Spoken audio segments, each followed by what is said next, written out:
If you'll admit people to the waiting room and they come up. All right. Yeah, I can watch. Okay. Okay, cool. Okay. So like Dr. Abner said, I'm Alynda. This is Hannah. We did our research methods class together last semester, and this is what we came up with. So social media, wait, is this? Okay, there we go. That works. Perfect. Now go back. Okay, there you go. Awesome. Okay. So social media has become an ever increasing presence in our lives. There are over 3 billion users of Facebook products, and that includes Facebook, Instagram, Messenger, so on, with 1 billion stories shared every day and 100 billion messages sent. So with this ever-changing social landscape, there can be a lot of confusion about what new unspoken rules are developed and social guidelines there are when we interact with our world through technology.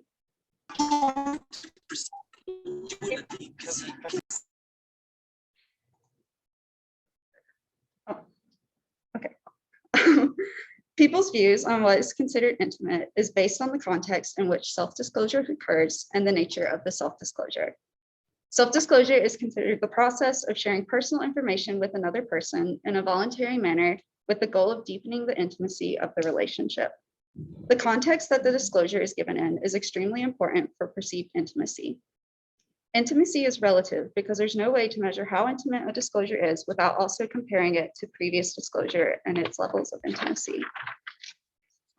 In 1976, Jones and Archer theorized that a disclosure is perceived as more intimate when the information is more unique and novel and when fewer people are involved in receiving the information.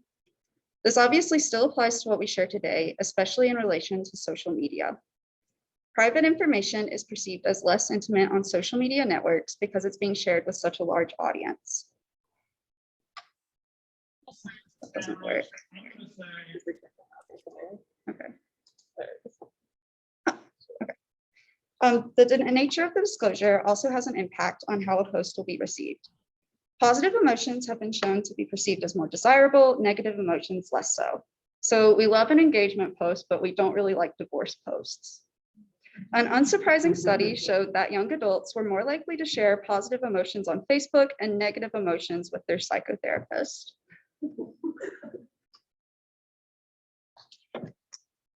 Our culture is becoming more and more a place where we manage public relations, and it's almost like trying to maintain a part-time job for some people, keeping up with their high social status online, where they're constantly keeping up with status updates, pictures, and the current internet trends. When others post something intimate, it can make them feel uncomfortable with this breakdown of public image. It especially matters who we think is going to see the post. Teens who post recklessly are less likely to believe that potential employers or family members will ever see what they post. So our study, based on Roche's 2015 study, College Students' Perceptions of Inappropriate and Facebook Disclosures, sought to answer 2 questions. What posts are most inappropriate? And what is the most likely course of action that students will take when they're confronted with an inappropriate Facebook post? This led to 2 hypotheses. The first one is that romantic, passive-aggressive posts will be perceived as more inappropriate than neutral, frequent, or negative posts. And the second one is that people will be more likely to ignore a post than to comment, like, or react, or block or unfriend. We created a survey through Qualtrics and distributed it to various classes through professors at Milligan. Participants were asked to sign an informed consent and then fill out basic demographic questions. We then showed them mock Facebook posts, and they were asked to rate the appropriateness and how likely they were to react to each post. We had 63 respondents, the majority of whom were female and white, and nearly all had a Facebook account and spent significant amounts of time on social media each day. This was a repeated measures design, so each participant was shown 5 mock Facebook posts.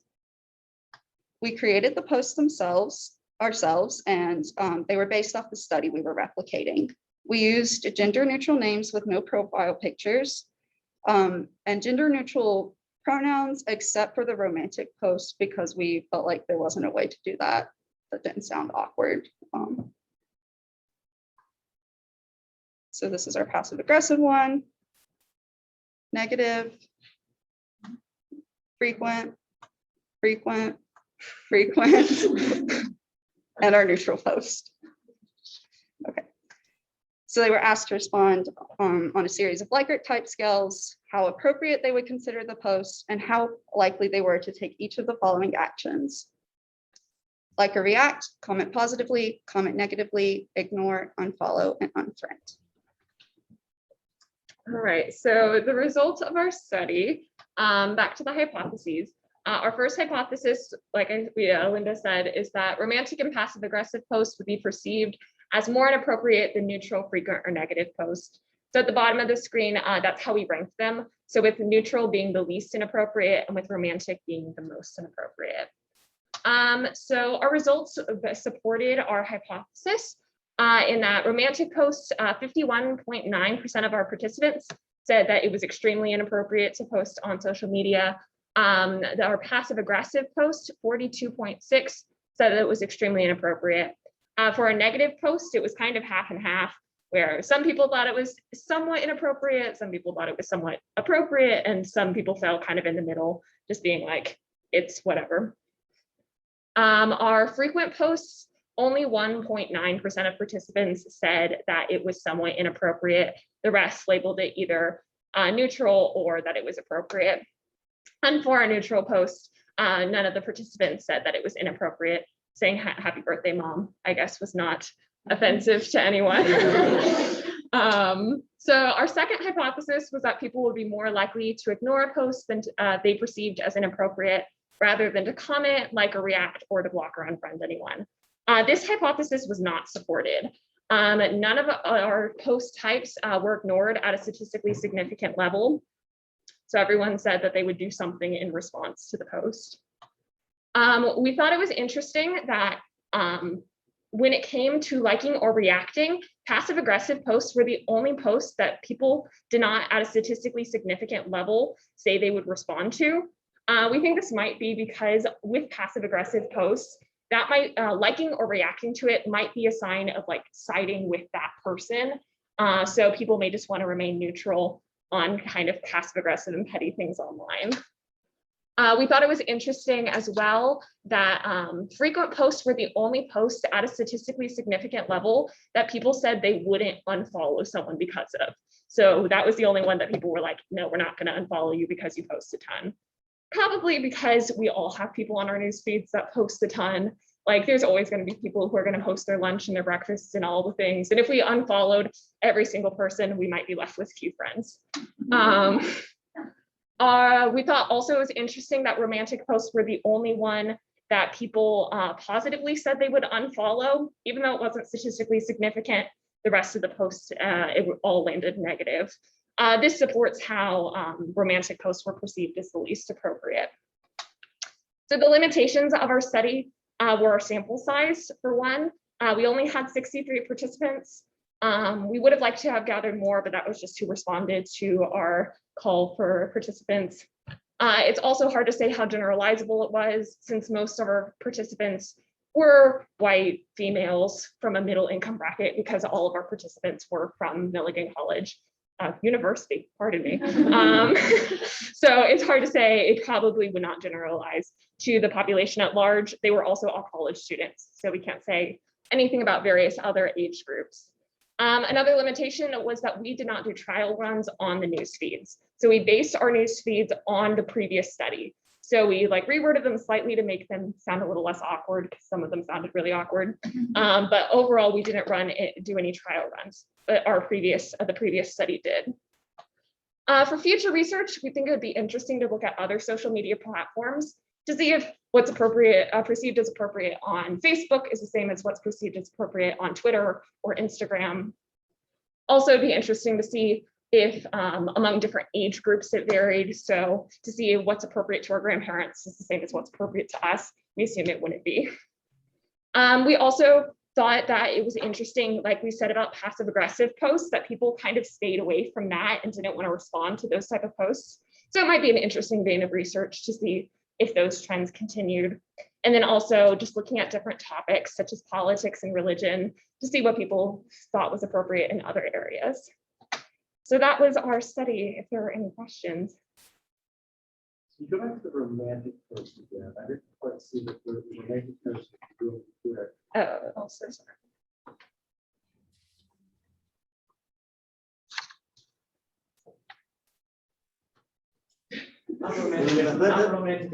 So yeah, negatively griping about a romantic partner. Okay, I thought that. So what's the passive aggressive? Passive aggressive was just generally griping about life and friends. So people thought it was less appropriate to gripe about your spouse or boyfriend or girlfriend than your friends.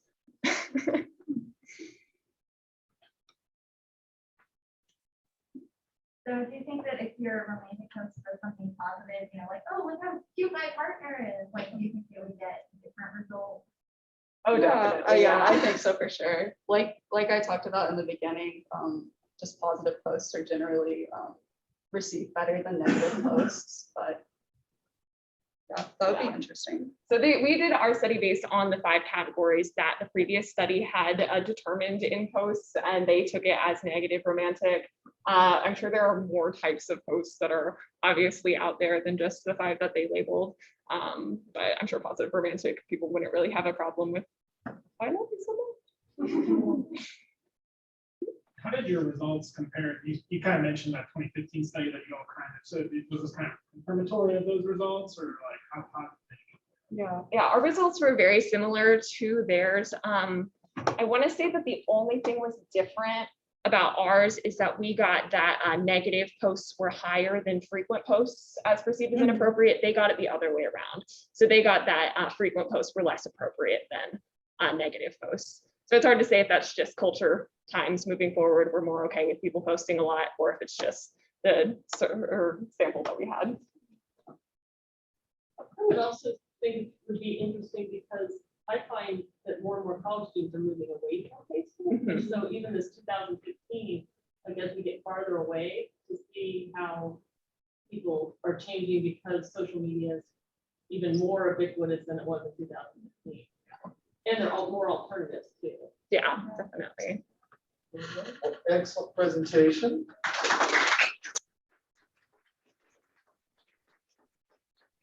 And our next presenter is Kristin Kumbera, who is going to be presenting with us on the concept of yoga as an intervention for post-traumatic stress disorder. So.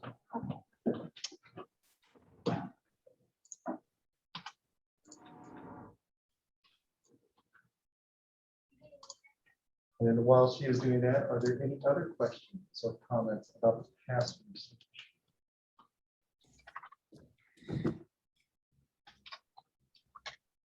Is there anything that surprised you about this? I mean, we both, like we said in our hypothesis, we thought people would get ignore things more than they did. And it's hard to say in actuality if it would really in reality if they were looking for a new speed, they'd be more likely to ignore things than they reported. But we thought people would report ignoring things. I thought people would unfollow more, but I think it's just because I'm unfollow happy. Like, so You know, and that's actually a very interesting thing about research is that, you know, sometimes when you do research, you realize, oh, the general populace is not like, you know, I think it's very, you know, one of my favorite things is I think that banana mayonnaise sandwiches are delicious and that they're extremely popular. And unfortunately, most of the world has never even tried this delicacy. And so, so I'm going to take this chair. Sure, yeah. All right. All right. And now, without further ado, Breanna. Okay. All right. Hello, everyone. Hello, friends on Zoom. I am so excited to share my 499 research project with you all. I started this project 2 years ago, and I have been beyond blessed by the guidance of my research mentor, Dr. Christine Browning. She's here today. My project is titled Yoga as an Intervention for Post-Traumatic Stress Disorder. So let's start with some background information. According to the National Center for PTSD, 8 million US adults will experience post-traumatic stress disorder within a given year. Despite this high prevalence rate, traditional treatments such as talk therapy, for example, cognitive behavioral therapy or CBT, have not seen consistent efficacy in reducing symptoms of PTSD. Only about 50% of clients with PTSD see significant symptom reduction in the long term, and these therapies see high dropout rates. In light of this, many therapists are increasingly embracing alternative or complementary treatment interventions. We're seeing a shift in the therapy world to focusing on the somatic experience of trauma. And by this, I mean that therapists are addressing the physical, bodily response to trauma. We know now that it's not just our conscious mind that remembers trauma. Often it's not even our conscious mind that remembers trauma, it's our body. Our body remembers the trauma it experiences, and we need treatments that address this physical aspect. Yoga has been around for a very long time, but recently clinicians have been exploring its potential as a trauma intervention. Many studies have found that yoga affects both psychological and physiological processes for the overall reduction of PTSD symptoms. This includes autonomic nervous system response, self-regulation, and cognitive awareness, among many other things. Despite promising experimental results, however, much is still unknown about the specific mechanisms through which yoga acts as an effective treatment for PTSD. My study seeks to address some of those unknown factors. My project was founded on three main questions. Is yoga consistently effective in treating PTSD? Which types of yoga, if any, are more effective than others? And who do these benefits work for? I conducted an article review of 6 experimental studies on yoga as an intervention for military veterans with PTSD. Once I identified eligible studies, I analyzed these studies for common themes. I collected data on 3 specific elements: participant demographics, the type of yoga intervention used, and the results of the studies. These are my findings. All participants in the studies were military personnel who were over the age of 18 and had a clinical diagnosis of PTSD. Ethnicities of participants included Caucasian, African American, Asian American, Hispanic and Latinx, and Native Hawaiian or Pacific Islander. It must be noted that the majority of research participants were Caucasian and male. Women comprised a very small percentage of participants overall. Okay, so of the 5 studies which measured, I'm sorry, I'm on the wrong slide. Okay, so this chart shows the styles of yogas used in each of the studies. Now, as you can see, there is a fair amount of variation in the types of yogas used. Some of the words that you see on here, Kripalu, Hatha, Vinyasa, just refer to different styles of yoga. So they're differentiated by the level of difficulty, the type of poses, the flow of movement, details like that. And TSY refers to trauma-sensitive yoga. This is a type of yoga intervention designed specifically for the treatment of trauma. So of the 5 studies which measured PTSD symptoms, both pre and post-intervention, all 5 reported a reduction in symptoms after participants had practiced yoga. Now, you might remember that I had 6 studies. One study was a qualitative study which examined the perceived benefits of yoga among veterans, and this one did not measure PTSD symptoms. So besides reduction in PTSD symptoms, many of the studies reported improvement in multiple areas, as you can see here: increases in mindfulness, resilience, mental stillness, body awareness, social connection, emotional awareness, as well as decreases in stress, insomnia, depression, anxiety. And this is just to name a few. So my study suggests an overall positive effect of yoga on the reduction of PTSD symptoms as well as related disturbances. Regarding my other initial research questions, which type of yoga is most effective and who does it work for, I reached these conclusions. It appears that the key element in symptom reduction is not the specific type of yoga, but the common elements of yoga: the breathing, the poses, the body awareness, for example. In other words, it doesn't matter if you're doing hatha or vinyasa or any other type of yoga, as long as you're doing yoga. What seems to make a more significant difference is the environment in which the yoga is performed. Trauma-sensitive yoga and military-tailored yoga seem to be particularly effective for veterans due to the way that they are designed with veteran-specific considerations in mind. And as far as who yoga works for, there is a clear need for more research. As stated, the majority of participants in the study I analyzed are white, and an even bigger majority are male. It is good that we have research on this population. It would be better if we had research on more populations.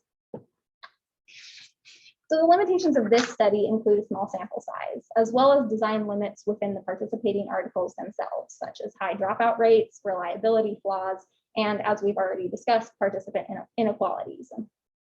So future research should seek to address these issues. Future research should also consider using longitudinal studies to measure long-term effects of yoga interventions. The studies that I reviewed lacked long-term follow-up, so we don't know how participants fared months or years after the interventions. And finally, future research should focus on civilian populations. When we hear PTSD, the first thing that comes to many people's minds is veterans, soldiers, war. Military personnel experience severe trauma and PTSD, and we should continue our research into treating military populations. We should also recognize, however, that the majority of people who are diagnosed with PTSD are not military personnel. They're civilians, namely civilians who have experienced sexual trauma. Our research must recognize these populations and endeavor to create programs designed specifically for them. So my last thought is this. I'm not advocating that yoga replace traditional therapy. I talked about lack of effectiveness of talk therapy, and this is what the data show, but we have to remember that no therapy is ever going to be 100% effective. The key, I believe, is finding the right combination of interventions that fit the individual receiving them in order to give them the best possible chance of healing. If anything, my project shows what we can accomplish when we are willing to get creative with therapy. So does anybody have any questions? I don't know if I missed it, but going back to different types of therapy, how was it with trauma sensitive yoga attempts to accommodate for in presence of trauma? Other than the thing that they think are other types of yoga. That's a good question. So one example of that is that in normal yoga classes, it's pretty common for the yoga instructor to like come up behind participants while they're, in their yoga poses and like touch them to adjust their poses. But we know that for people who have experienced trauma, this might not be such a positive thing. It might trigger a stress response. So instead of using like any kind of physical contact at all, people who are guiding trauma sensitive yoga will use verbal instructions instead. And then when talking about military populations specifically, these programs will avoid like words that could potentially be triggering for those people. So for example, a lot of military veterans have served in the Middle East.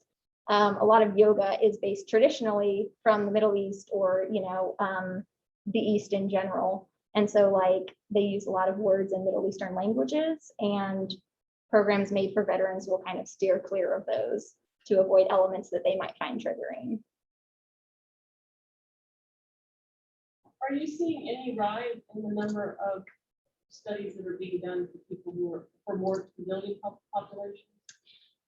So I looked primarily at veteran populations because at the time it seemed more easily accessible. Yes, I'm just saying, have you seen any rise in that in the civilian studies now that we've gotten, I mean, I know the lot of veteran ones aren't huge either.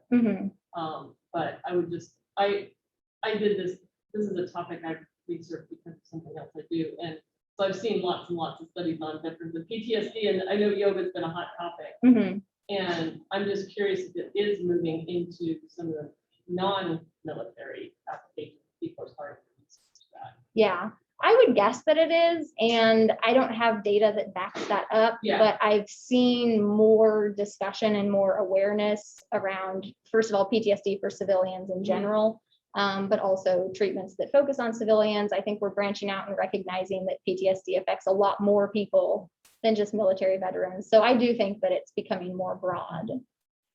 And somebody on Zoom asked how the data was collected. So my study was an article review. So I took the 6 studies that were under review. I identified common themes that I wanted to pull from each of those studies.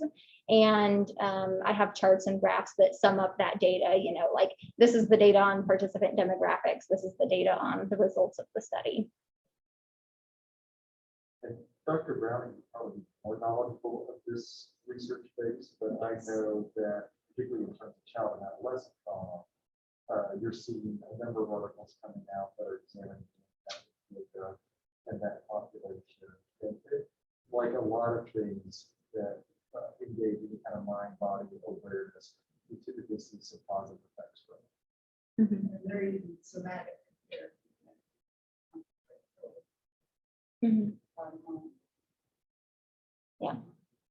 Kristin, we're going to have you answer the last question in front of the PowerPoint there while we bring up our next presenter to get set up. So it's like, so we're going to go ahead and bring up our next presenter. And if you know who you are, come on up. I am getting you, I believe that is you, Amber. Okay. I wasn't I was like, So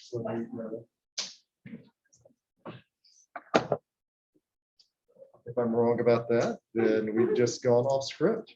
It's like, but my phone is not cooperating with me today. So are there any more questions for Kristin? Did the studies discuss was there benefit just from the fact that the veterans and the community in attending the class and stuff? Or is this something you could do one-on-one with a veteran that would also do, like, were they group sessions or were they individual sessions? Or were there any differences between that setting? Okay, so all of the studies that I looked at used yoga sessions, so there wasn't any like one-on-one yoga practicing. And so a lot of the benefits of the studies reported involved social connection. A lot of people were seeing reduction in the symptoms just because they were with other people, other people who had experienced similar trauma, they weren't isolated. So those did contribute to a lot of, I think, the positive outcomes that we saw for those people. So I do wonder how it would be different if, we use that in a sort of one-on-one like therapist client situation. I'm sure that they would still see benefits, from the practice of yoga itself, but I think that aspect of social connection was also a big part of the recovery.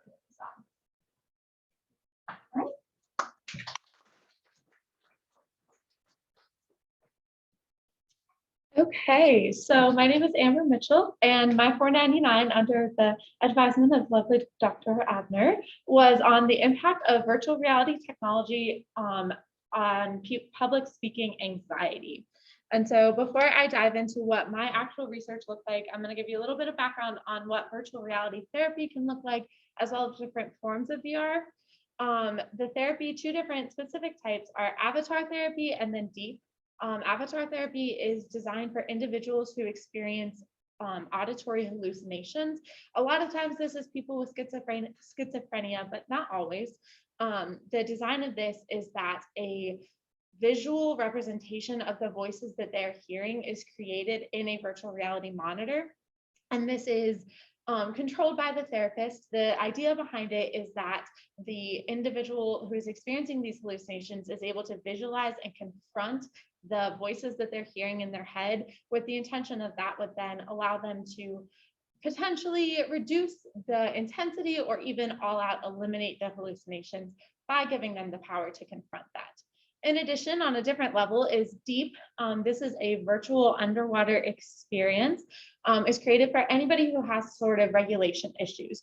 So this can be ADHD or autism or anything along those lines.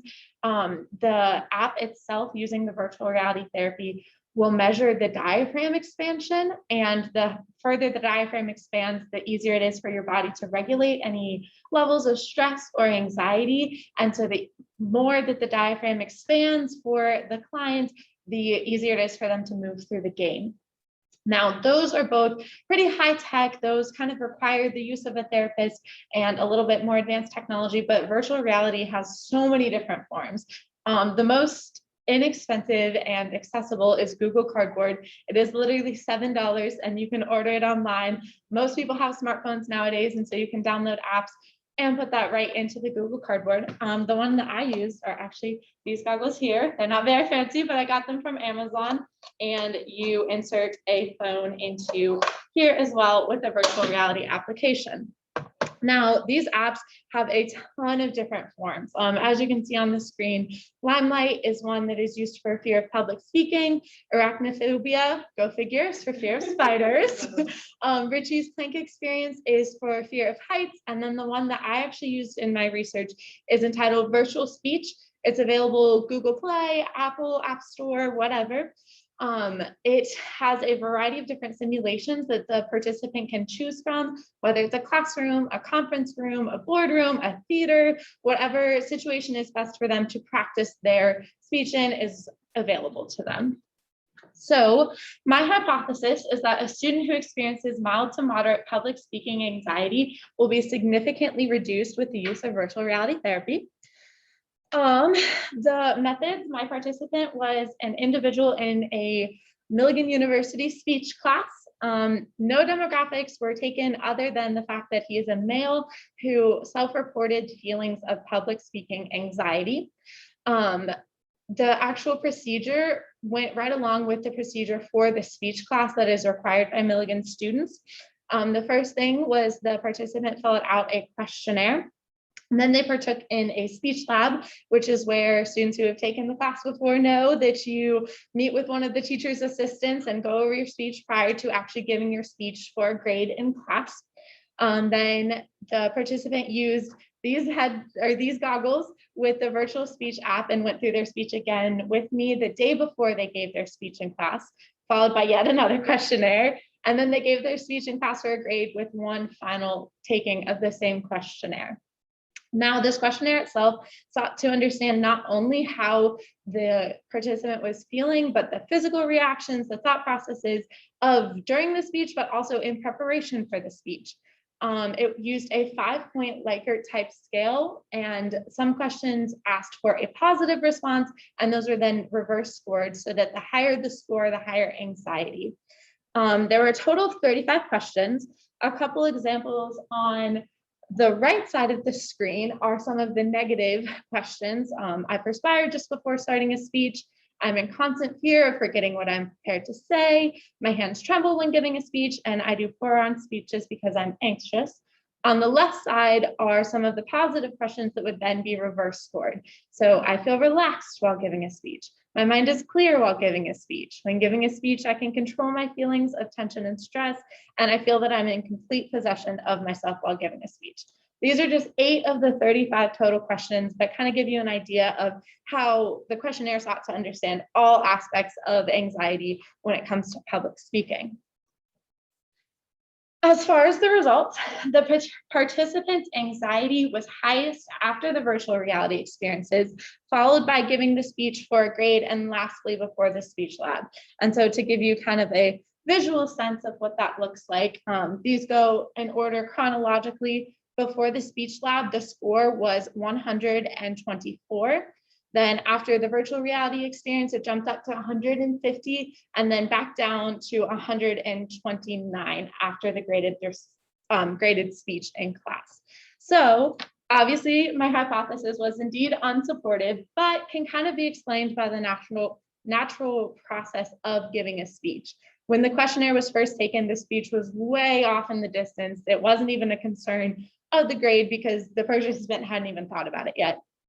After the virtual reality experience, it was the day before the speech, tensions were really high. They knew that they were going to be graded the next day. And so it makes sense the anxiety was a little bit higher. And then after giving the speech, the drop makes sense once again because the speech is done, even though they don't have their grade back, the adrenaline is pumping and they are finished with giving that speech.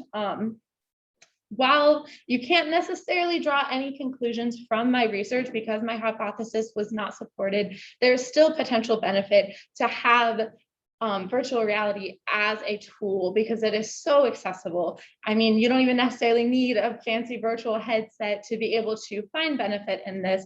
And other studies have found success. The app I mentioned at the beginning, Limelight, has found a lot of success for virtual reality experiences prior to giving speeches. So even though my research didn't necessarily yield positive results, there's still potential benefit, especially with more research.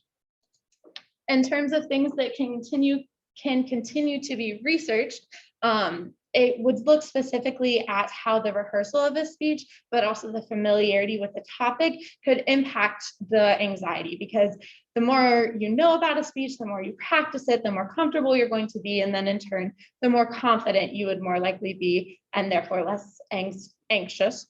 In terms of the weaknesses of my actual study, an additional questionnaire after the speech lab would have been beneficial to get one additional data point to reference, as well as collecting qualitative data, because while the numbers of the anxiety score do indicate some level of the anxiety, that does not necessarily mean that the patient or the client did not feel that they benefited from using the virtual reality experience.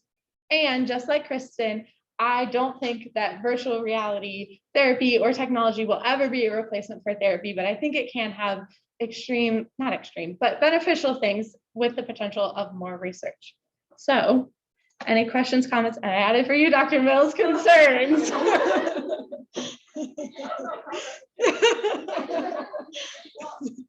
I know you're playing the occupational therapist, right? Did you ever see using virtual reality in your work? Yeah, so the whole thing that actually piqued my interest in occupational therapy was when I was still in high school, or sorry, virtual reality for occupational therapy. I was doing my OT shadowing hours, and a therapist in a school setting had mentioned how she put headphones in for a roller coaster and had a kid sit, and she like tousled them around in a chair to give like vestibular input. And she was mentioning how she thought virtual reality would be so cool to have like them ride a roller coaster and see if that same input would happen. Especially since a lot of OT has to do with regulation, and in a classroom setting, being able to sit still and things like that. I think there's a lot of virtual reality things that are beneficial for that. And you already have your goggles, right? Yes, I have set. Did you ask, I mean, I know that part of that was your qualitative. What did the student, what was his kind of? So, and that was also part of the reason why I didn't account for much of this data. After he gave the speech, it was his very first speech that he had given ever. He was so nervous about the actual speech and so relieved that it was done that when I asked him questions, his answers were basically just like, it's over. I'm so glad it's over. So he was just excited to be done. So there was not much beneficial. Yes. Yes. If you did the study again, what would you add? Okay, so if it was an ideal world, I would actually use, it's called an Oculus. It's a real life virtual reality headset that's more than just a smartphone.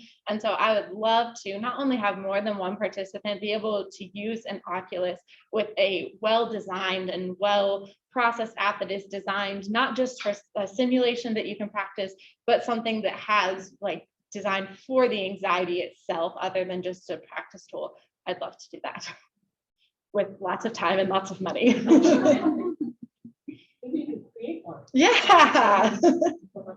One of the joys of doing research is sometimes you do research and you either get no significant effects, or it is the exact opposite of what you expected.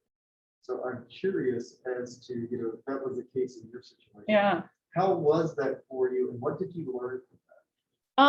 I honestly expected it to be like, oh, it makes sense. You're going to practice it with VR. Like the anxiety is obviously going to drop. And so I definitely learned that. Okay, I'm not sure who's speaking, but that's okay. I definitely learned that research isn't always what you expected it to be, but there's still benefit that can come from it. I had considered obviously a little bit the natural process of anxiety when giving a speech, but I haven't put too much thought into it until I got the results and was like, oh, that kind of makes sense. And so considering that natural feeling of anxiety throughout the speech process definitely made me look at my research in a different way.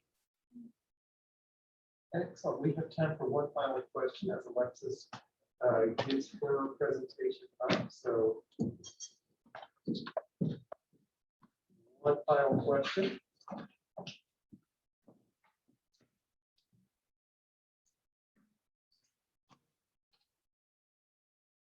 Do you think you would have got stronger results if you had had better VR technology?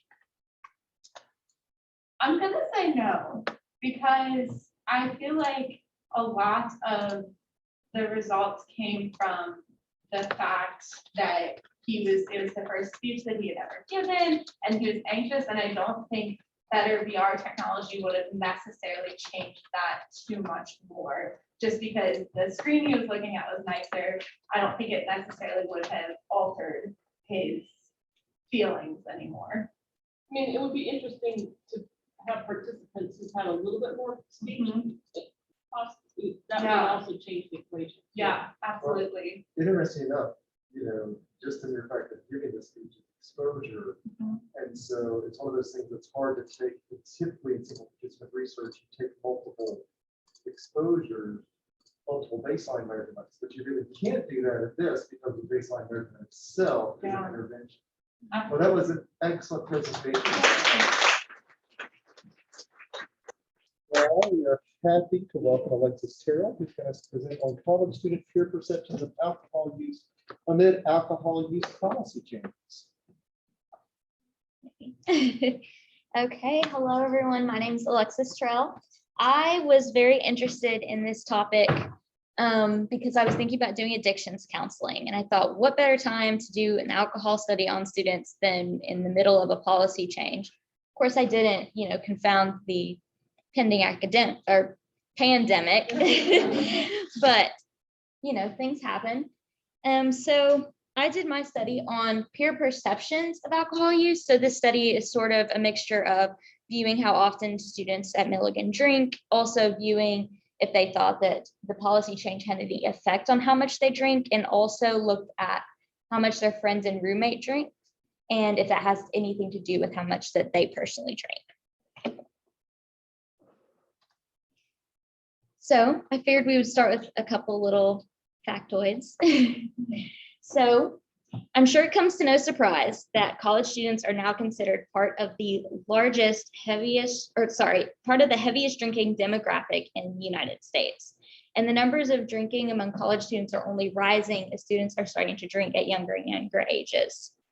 So currently, around 80% of college students engage in the use of alcohol on a regular basis. This is a study from 2010, but I also found this in a 2018 study.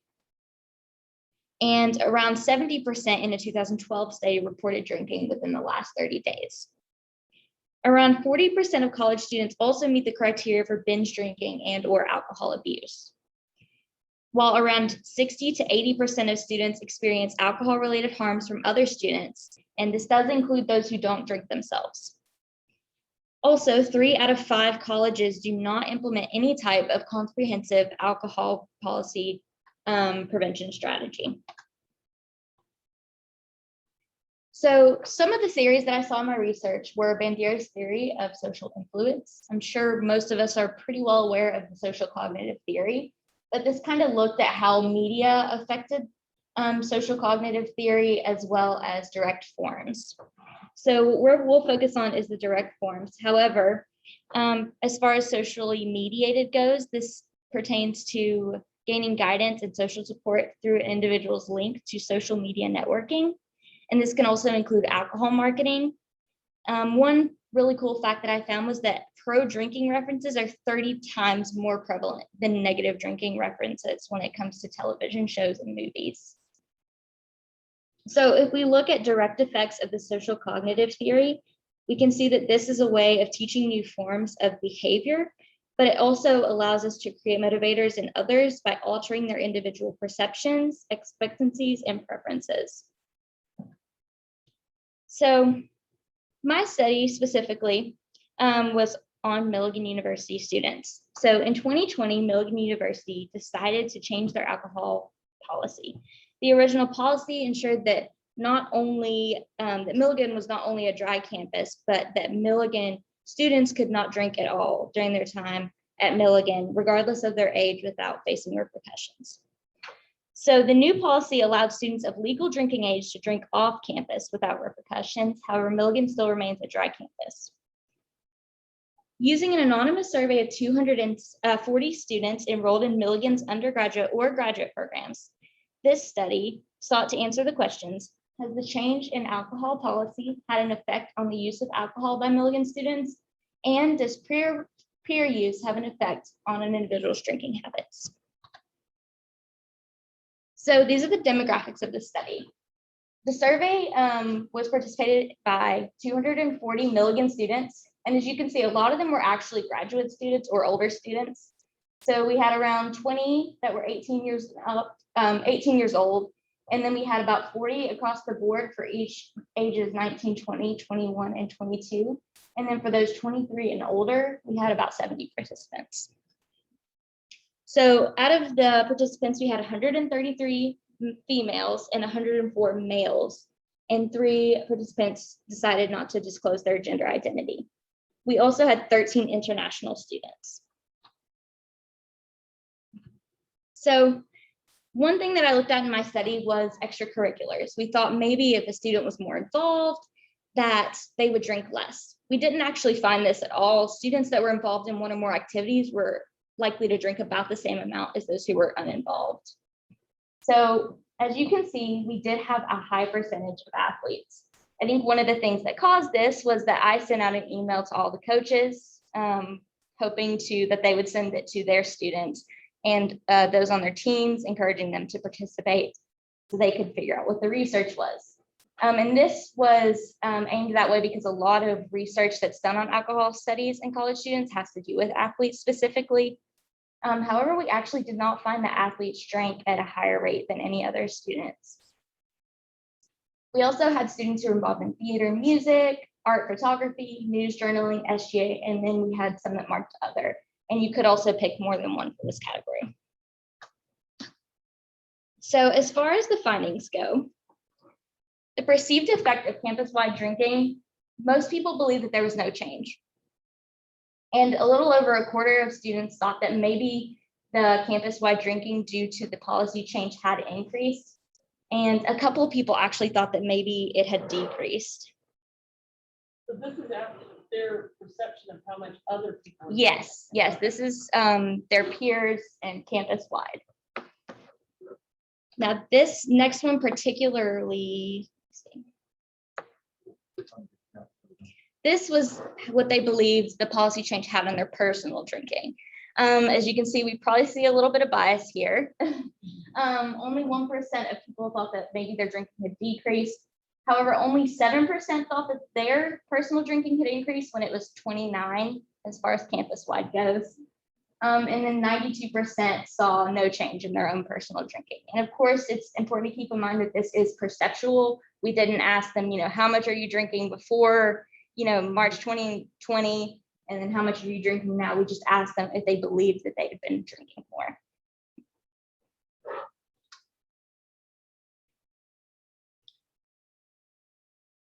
So for peer influence, we actually found very significant correlation. So we asked the students, how often do you drink during the school year? And then we asked them how often their friends drink. As you can see, their p-value here is 0.001, so very significant. And how often do you drink during the school year versus how much your roommate drinks? And we also saw a great significance here. So you can see that this is strong positive correlations that suggest that there is a relationship between how often your friends drink or your peers drink and how often you drink.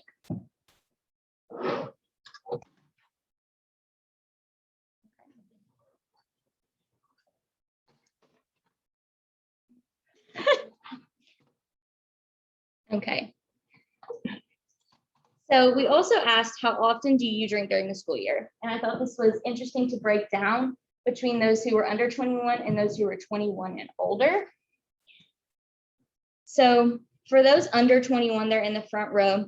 About 50% of students that are under 21 do not drink, which we'll talk about the reasons that they put later on. And 20% of students 21 or older do not drink. It kind of evens out for every once in a while. And then we see a jump here between 21 and older as we keep going. But about 4% of students, 4.3, drink every day, regardless of their age. So many of the studies that I looked at classified binge drinking as drinking less than or greater than 4 drinks in one sitting for females, or 4 or more, and then for males, 5 or more.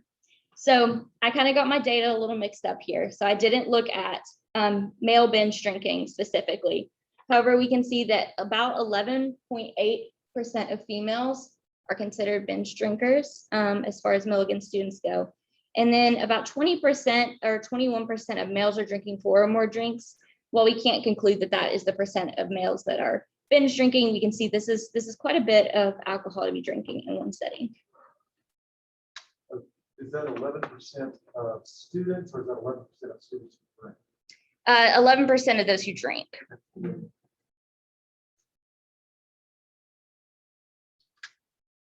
So we did ask why students don't drink for those who did not drink. So for most of them, they said it's because they're underage. And I did overhear that some people were worried that Milligan was somehow going to find out their identity through this survey. So you can also keep that in mind. But around 40 students thought that that they do not drink because they're underage, and then around 27 said because of faith or religion.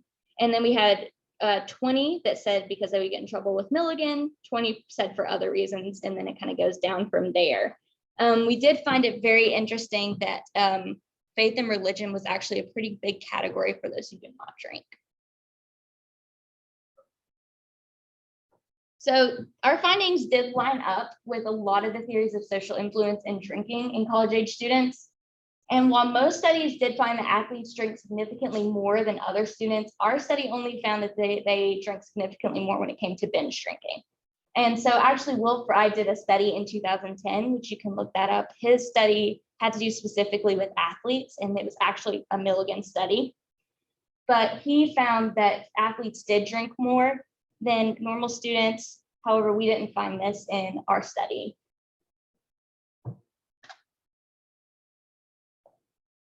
The study also emphasizes the importance of social influences and modeling behaviors in college settings.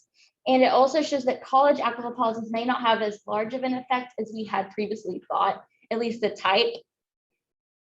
Perception is also important, which, as you can see, we didn't do a study specifically, ranging how often they drink, how much they drink. We didn't go around with a little notebook seeing how often Milligan students drink, but their perception was very important, especially of those who were their friends or peers.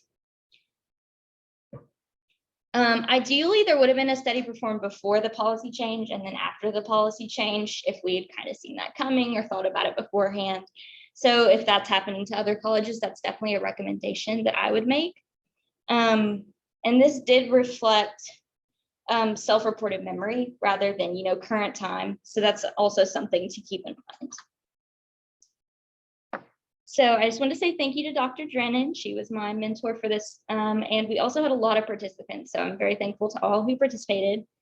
And these are my sources. Does anyone have any questions? Okay. So I'm kind of curious, you found a really high correlation between people who drank and how much their friends drank. It's curious to me that I noticed on your data on the people that don't drink, only about 10 people listed that their friends don't drink as a reason why they don't. Does that line up with maybe the research that you've done, finding that those who abstain don't consider what their peers do as much, or was that, I guess I'm just curious on that. Yeah, we actually found, I believe one of the our data points didn't line up specifically. Some people said that they didn't drink because their friends didn't drink. And then later on in the survey, there was a similar question that asked how often their friends drink. And then they said like every other week. And it's like, okay, well, here you said they don't drink. So I'm not really sure what's going on here. So we did find that didn't line up in our specific study. And in other studies, we didn't see a lot that had anything to do with those that didn't drink. Which obviously in most campuses, that is a small percentage. Milligan maybe a little bit more, but I didn't see anything in my research about why other students didn't drink. Do you think your study was affected at all that some of the people who participated were on Milligan's campus before the policy change, like freshmen weren't here when it was a different rule?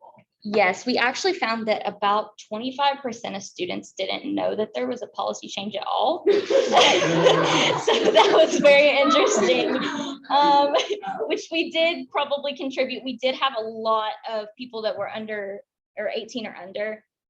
I can't remember the exact percentage, but we had 20 out of the 240 that were under 18. So we thought that a lot of them were probably freshmen. A lot of them maybe sophomores that were here during the pandemic, and that wasn't really their main concern. So yes, we would definitely contribute that, likely. Do you think that the policy change might have affected any other sort of drinking behaviors such as like location. So they were more Yes. hesitant to go out and drink in public because they were afraid they might like a Milligan official. Giving people like a different in private. Yes, I think that that would have been another interesting thing to see if we looked at before and after. I can actually give you, we did ask those who participated if they were on campus or off campus. We had about 160 people that lived with Milligan housing. And then we asked them, where do they drink? And so for those that drink on campus, we only had about 5 people that said on campus. However, we had about 45 that said that they drink both on campus and off campus. Well, but also you have graduate students, and so Yes. they live in, that, there's a lot of things you could parse. Yes, definitely. And so you can definitely conclude that it's likely that a lot of people are drinking in their homes or less afraid to even drink on campus in the dorms because they're not as afraid to get in trouble. Mhm. Well, we have time for one more question as our last group gets up to load up their document. Question? Comment? Or curiosity?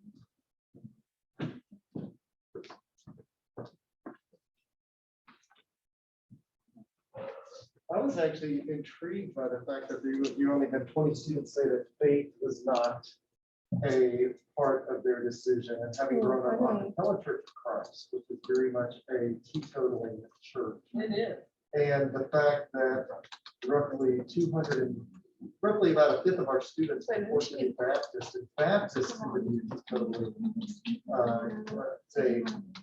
that was kind of interesting to me that only 20 noted that faith was one of the reasons. So that might be because I think our graduate population is a very different population than our undergraduate population. Any other questions? Thoughts? How do you think that we compare to a school that's not affiliated? Well, yeah, I actually looked at a lot of studies, or a couple of studies that compared. And they did find that the drinking, I know they studied, but it wasn't that much difference. So a lot of people would assume that secular schools is more, but that's not. At least from what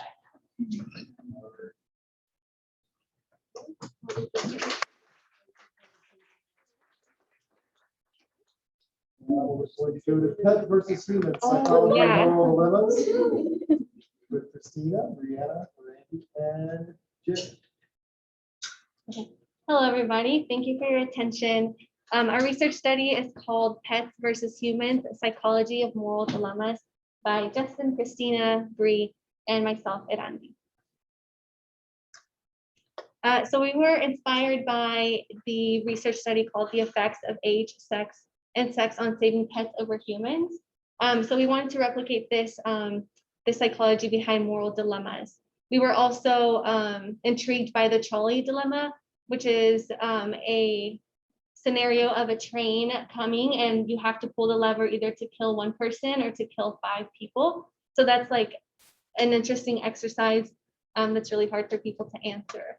We were also intrigued by the granny dumping theory, which is whenever an older family member gets older, they're usually thrown into a nursing home because they become dependent.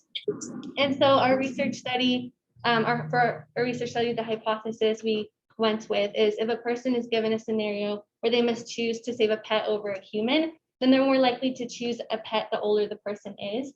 Also, if a person has had a pet before, they're more likely to choose the pet.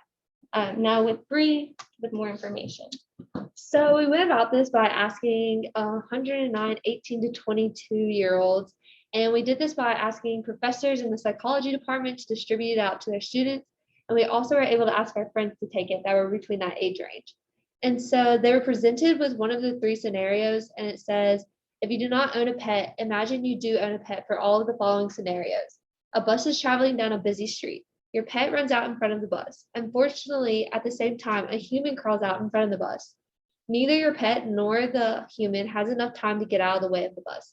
It is clear, given to the speed of the bus, it will kill whichever one it hits. You had enough time to save one. Who would you save? And so the participants either got one with an infant, a 40-year-old, or 80-year-old. And our dependent variable was based off a 4-point Likert scale, which Jay will tell us about. Yeah, so our scale is one that we actually adapted from the study that we replicated. And it went from 1 to 4, and the lower the score, the more likely you would be to save the pet, and the higher the score, the more likely you would be to save the human. When we got our results, we saw that the group that was given the infant survey had a mean of 3.5 on that scale. The 40-year-old was 2.94, and the 80-year-old group was 2.9. And as you can see, there's a pretty big difference between the infant group and the 40 and 80-year-old group, which is kind of what we hypothesized. We would have hypothesized that there would be a bigger difference between 40 and 80, and that the number would be lower on the 80 compared to the 40. But it did support our hypothesis that there would be an inverse relationship between age and human salvation. And then we also looked at another kind of cross tabulation with we on our survey, we had one of our options for one of our questions was a three-part question where we asked if anyone had owned a pet previously, and one of the answers was, yes, I currently own a pet. I have had a pet, but I don't currently own one, and I've never had a pet. And so we grouped together the two that were never had a pet and don't currently own a pet, and compared it to the group that currently owns a pet. And what we found was that 4.5% of the group that doesn't own a pet would choose to save the pet. And that's compared to the 27.9% of the group that does currently own a pet would choose to save the pet over their human. And we thought that was pretty significant.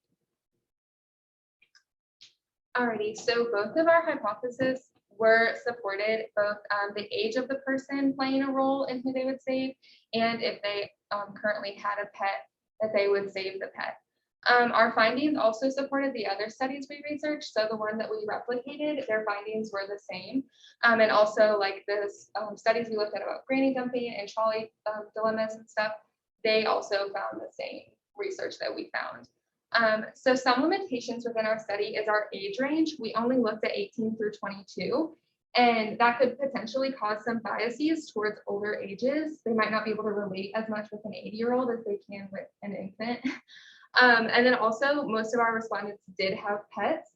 So that could have potentially, obviously our hypothesis was that, but that could have swayed a little bit more who would choose to have a pet with percentage wise and everything of the study. So we do believe this study would hold up in the real world. The only thing that we're maybe a little hesitant about is that when people do take a survey, they might put an answer that they might not actually do in the real world. So if actually in this situation, some people might have changed their answers. But for the most part, we think that since it was an anonymous survey, people were pretty honest about what they would do if they had this scenario in front of them. And then we also think our findings are important because it shows the bonding that occurs between a human and their pets. This could go for a lot of other studies about grief with pets and just the relationships that we have with animals, but then also the relationships we have with strangers and how we interact with people, whether we know them or we don't know them, or if it's our pet or a wild animal. So there could definitely be a lot of different things that we look at from this study.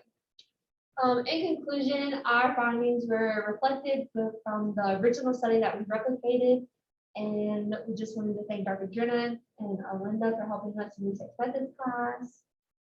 Does anyone have any questions? So either in the literature that you've read or your own ideas about this, what do you think the reasoning is behind why you would save an infant, why you would save a 40-year-old or an 80-year-old? We really based it off of the granny dumping theory. So basically that like the value of someone's life decreases as they're older. So like with an 80-year-old, the person, this might sound really awful, but they might think that because they're 80 years old, they've already lived their life to the fullest extent, and they would be more likely to save their own pet. Whereas if it was an infant, they still have so much life left to live, so they might choose to save them instead of the pet. I just wonder, like, if maybe physical ability to save themselves, you know, Right. might come into play, like And 40-year-old. Yeah, that's kind of what we were thinking with the 40-year-old, is that they could potentially save themselves, whereas like an infant or an 8-year-old wouldn't be able to. It would also be interesting to look at this in cultures where the elderly are more valued than our culture, and Yeah. see if the results change based on some cultural differences too. Yes, definitely. So I was kind of curious, actually, going off of that. So at Milligan, obviously, the population, and you all did Milligan students, correct? Kind of a Christian population. And within Christianity, there's kind of this theology that is pretty prominent as far as value humans over animals and things like that. And so I guess I'm curious, did you find a stronger correlation? I think you spoke about this a little bit, but like in the other studies, maybe with a secular population, was there any differences maybe in the strength of selecting for the human? Just kind of as a result of that, maybe that theological basis that the population has. Well, we didn't really ask the demographic question of religion or not, but I know some of it, like I sent mine to friends and not all of them are very religious. So that's also like in the play for demographics. You know, just like the idea that cultures value, you know, older people differently. I would assume, you know, cultures value pets differently too, and that would be interesting to look at that as sort of a cultural variance. But I think the faith question is also would be another variable that you could throw in here too. Yeah. I guess for me first, when I was thinking about this, I was thinking, you know, I'm thinking of a scenario in my head. I'm imagining this random 80-year-old woman, and then I imagine my pet. Like I'm not imagining like some random pet. And I don't know if that, I mean, obviously you didn't ask that, but do you think that that may have had some specific, you know, value in this, because some people may be able to recognize their pet more easily than they would put their grandmother in that situation? I would you. Probably the 80s. I think there's definitely something to be said about like the attachment to the being that's being chosen.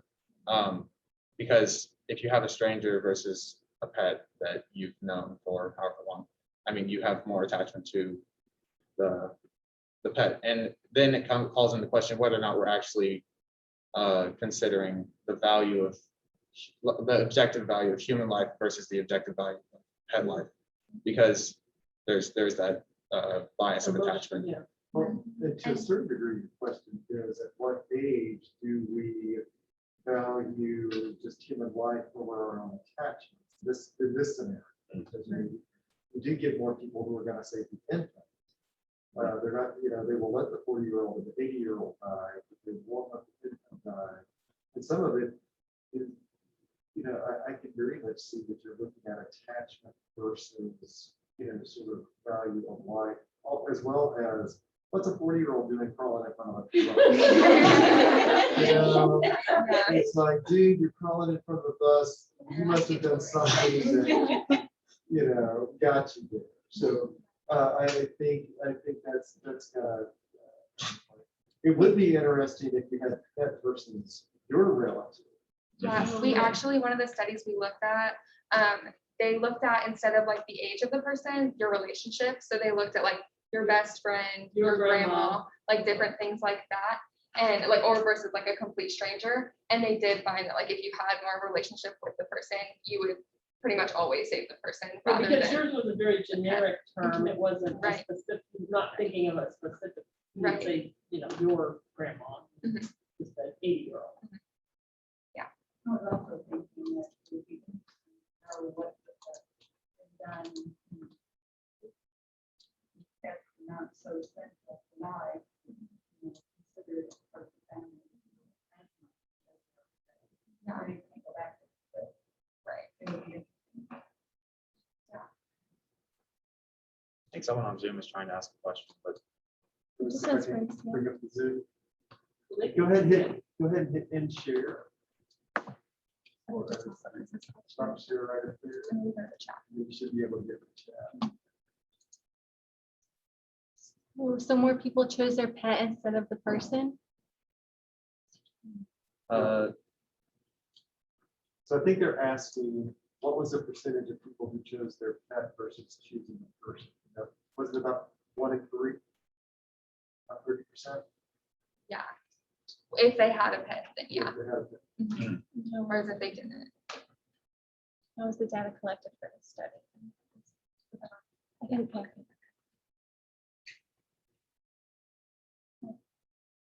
we did survey. Okay, so how was that collected for the study? We shared it in Qualtrics. We shared it on Qualtrics, and then we had the Likert scale as well. So people chose from 1 to 4 how likely they were to choose the infant, 40-year-old, or 80-year-old. Well, we would like to, that is the end of our time. We'd like to thank this group for your attendance. Thank you guys for participating. Thank you for joining us. Yes, thank you very much, our guests online.